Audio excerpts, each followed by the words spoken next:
మామా గిరి మీడియా అక్కడ హనుమాన్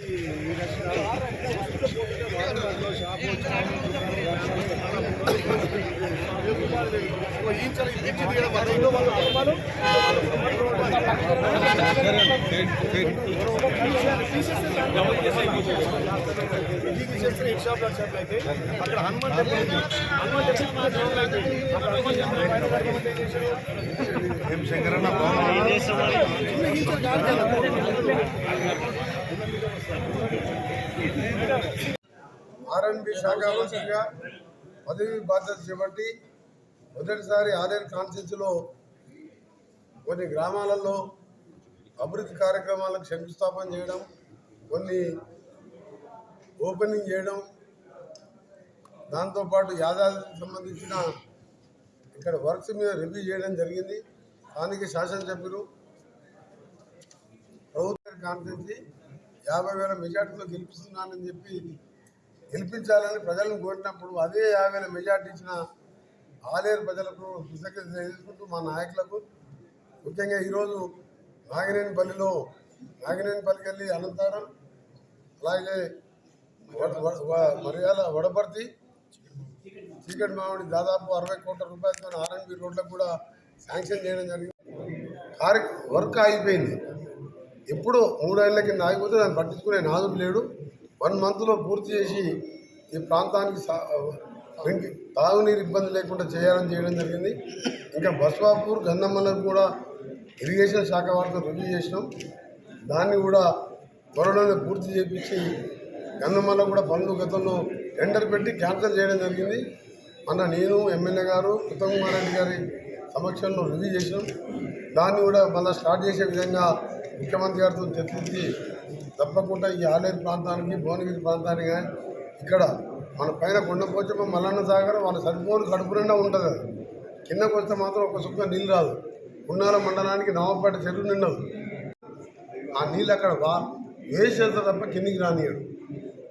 ఆ కాలం పోయింది. తెలంగాణ అందరూ సుభిక్షంగా ఉన్న విధంగా సాగునీటితో పాటు నిరుద్యోగులకు సంబంధించిన సమస్యలు కానీ, ప్రతి జిల్లా హెడ్ క్వార్టర్లో 10,000 మంది స్కిల్ డెవలప్మెంట్ సెంటర్ పెట్టాలని చెప్పి కూడా ముఖ్యమంత్రి గారు నిర్ణయించుకుని అన్ని కార్యక్రమాలు మేము చెప్పిన 6 గ్యారెంటీలతో పాటు చెప్పని కార్యక్రమాలు ఇలా యాదాద్రి టెంపుల్ మీద రివ్యూ చేసినప్పుడు కూడా కొన్ని చాలా విషయాలు బయటపడ్డది. ఎవరైతే దీన్ని ముఖ్యమంత్రి గారు ఏకపక్షంగా ఒక రిటైర్డ్ అధికారిని పెట్టుకుని, ఒక లేడీ అధికారిని పెట్టి మొత్తం కూడా నిధుల దుర్వినియోగంతో పాటు ఇంకా 300 కోట్ల డ్యూస్ ఉన్నాయని చెప్తున్నారు. మీరు ఇకుంటే మీరు కింద చూసాను, అవసరం లేకుండా ఫ్లైఓవర్ కట్టింది అక్కడ రాజ్పేట పోయే మార్గంలో. ఆ రోడ్డు కదా చిన్న అండర్ పాస్ కాదు కదా, ఒక సిగ్నల్ లైట్ పెడితే సరిపోతుంది. రాజ్పేట ఏమైనా పెద్ద సిటీ నా రోజు ఎందుకు కట్టినట్టు ఆ ఫ్లైఓవరు? రెండవది ఇలా ఆటో వాళ్ళకి పైకి రానియరు. ఆర్టీసీ బస్సులు వస్తే కింద బస్సులు దిగాలి, ఇంకో బస్సు ఎక్కాలి. ఆడెక్కిందంటే మళ్ళీ దర్శనం చేసుకుని కిందికి పోయినాక బాత్రూమ్లు కాదా, పెద్ద మనుషులు, వయసున్న వాళ్ళు, షుగర్ పేషెంట్లు, చిన్నపిల్లలు ఎక్కడైనా సరే ఇంత ఇబ్బంది వస్తే కూడా అక్కడ వాడుకునే వసతులు లేకుండా.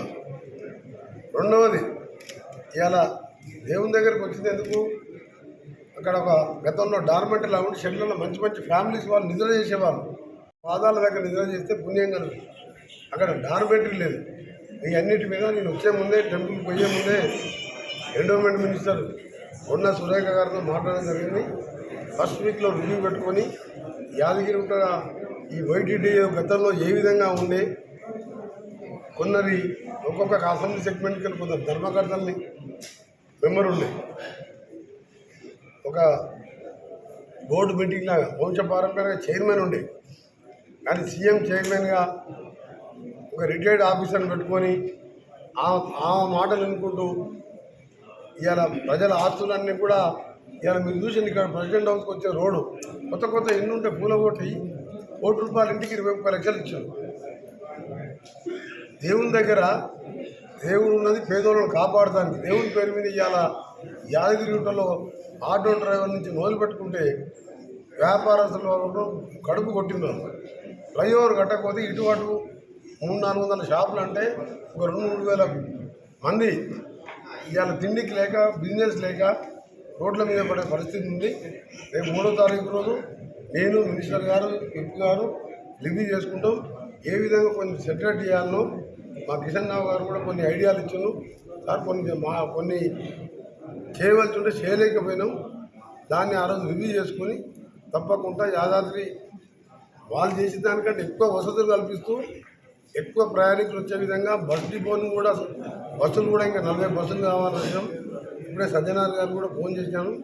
ఆ ఫోన్ కలిపి వారితో కూడా మాట్లాడి బస్సుల సంఖ్య పెంచడం, డిపో కెపాసిటీ పెంచడం. డిపో కెపాసిటీ కూడా ఎందుకు పెంచడం అంటే మహిళలకు ఇవాళ ఉచితంగా మేము ఇవాళ ప్రయాణం కల్పిస్తున్నాం. వ్యాపారానికి పోయినా డ్యూటీకి పోయినా మహిళలు ఎక్కువ దేవుని మొత్తారు. వారి కూడా కూడా బస్ డిపోని పెంచడం. అలాగే కొత్త కోర్టు బిల్డింగ్ కూడా ఇప్పుడే కిషన్ రావు గారికి చెప్పడం జరిగింది, ఈఓ గారికి చెప్పడం జరిగింది. ఆ ఉన్న 2 బిల్డింగ్లు ఒక బిల్డింగ్ కోర్టు కోసం కేటాయిస్తూ కలెక్టర్ గారికి ఆదేశించడం జరిగింది. ఆ బిల్డింగ్ కూడా కేటాయించినట్టయితే సీజే గారిని పర్సనల్గా రిక్వెస్ట్ చేసి కోర్టు కూడా యాదగిరిగుట్టలో ఓపెనింగ్ చేయడం జరుగుతుంది. మిగిలిన విషయాలు 3వ తారీఖు 4వ తారీఖు ఎండోమెంట్ మినిస్టర్ వచ్చినప్పుడు డిస్కస్ చేసుకొని ఒక యాదాద్రి టెంపులే కాదు యాదగిరి, భువనగిరి, ఆలేరు, ఈ భువనగిరి జిల్లా మీద అన్ని పనుల మీద రివ్యూ చేసుకుంటాం. మిషన్ భగీరథ మాత్రం ఎంత ఘోరం అంటే 16 కిలోమీటర్ల పైప్ లైన్ వేయలేక చేతులు ఎత్తేసి అలా మంచినీళ్ళు కూడా సరిగ్గా 4 రోజుకోసారి నీళ్ళు వస్తలేవు. నీళ్ళే వస్తలేవు అసలు. అంత పెద్ద మల్లన్న సాగర్ పైన ఉన్నది. ఇవన్నీ కూడా 2-3 నెలల్లో ఫస్ట్ డ్రింకింగ్ వాటర్ సమర్పించి రాబో కాలంలో తప్పకుండా మేము చెప్పిన కార్యక్రమాన్ని చేస్తాం.